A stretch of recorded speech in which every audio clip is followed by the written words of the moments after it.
জাতিসংঘের মহাসচিবকে অন্তর্বর্তী সরকারের প্রধান উপদেষ্টা বলেছেন যে রাজনৈতিক দলগুলো যদি কম সংখ্যক সংস্কার চায় তাহলে ডিসেম্বরে নির্বাচন, বেশি সংখ্যক চাইলে জুনে।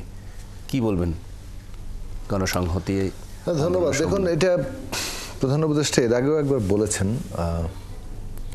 আমরা যেটা আমাদের বক্তব্যটা খুব আমাদের দলের দিক থেকে স্পষ্ট করেছি যে সংস্কারের কথা বলে নির্বাচনকে একটা দীর্ঘমেয়াদী জায়গায় ঠেলে দেওয়া যাবে না। আবার নির্বাচনের কথা বলে সংস্কার ব্যাপারটা যাতে অগুরুত্বপূর্ণ হয়ে যায়, আড়াল হয়ে যায়, সেটাও আমাদের কোনোভাবে গ্রহণ করা যাবে না।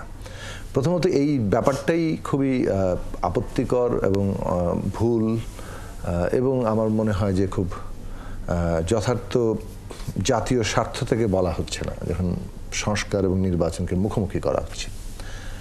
সংস্কার এবং নির্বাচন পরস্পর সম্পর্কিত এবং এটা উভয়ের জন্য দরকার।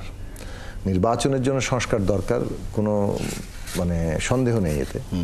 এবং অনেকগুলো সংস্কার আছে যেটা নির্বাচনের জন্য প্রয়োজনীয়, বেশ কিছু সংস্কার আছে যেগুলো অ্যাডমিনিস্ট্রেটিভ অর্ডারে সম্ভব।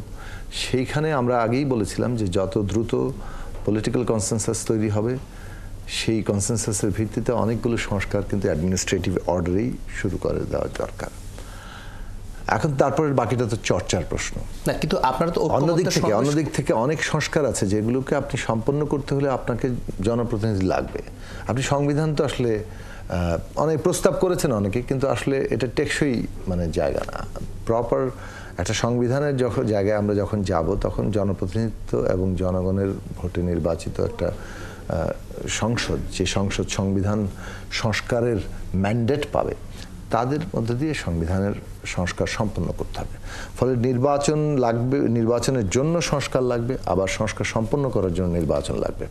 এবং এই ক্ষেত্রে বিরোধী না করে বরং আমাদের যে কাজটা এগিয়েছে ইতিমধ্যেই, যে সংস্কারের অনেকগুলো প্রস্তাব এসছে, এই সংস্কার প্রস্তাবের মধ্যে যেগুলো সবাই সর্বসম্মত হবে, কমন মিনিমাম জায়গায় আসবে, সেটা তো একটা হলোই। কিছু কিছু হয়তো আলোচনাও হবে, তার মধ্যে দিয়ে যে একমত হবে সেটাগুলো ন্যাশনাল কনসেনসাস। সেগুলোর মধ্যে যে অংশ নির্বাচনের আগে বাস্তবায়ন সম্ভব সেটা তা হবে, যে অংশ নির্বাচনের পরে হবে সেটা তখন ওইভাবেই নির্দিষ্ট অঙ্গীকারের মধ্যে থাকবে। কিন্তু প্রধান উপদেষ্টার নেতৃত্বে প্রধান উপদেষ্টাই কিন্তু ঐক্যমত্যের কমিশনের প্রধান, এবং আপনারা সেখানে গেছেন এবং নিশ্চয়ই এরপরে আবারও মিটিং হবে। সেই ঐক্যমত্যেই তো আসার কথা বলছেন আপনি। সেখানে কি ঐক্যমত্য করা সম্ভব না রাজনৈতিক দলগুলোর মধ্যে? হ্যাঁ, বসবে যখন তখন ঐক্যমত্য হবে। এখন প্রধান উপদেষ্টা তো একটা ফ্যাসিলিটেটর।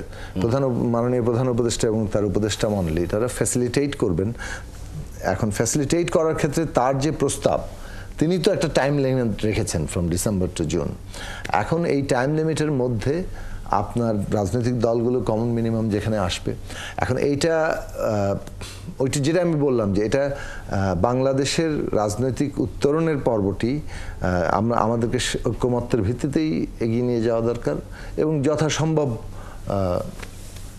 দ্রুতই আমাদের রাজনৈতিক উত্তরণ পর্বটা শেষ করা দরকার।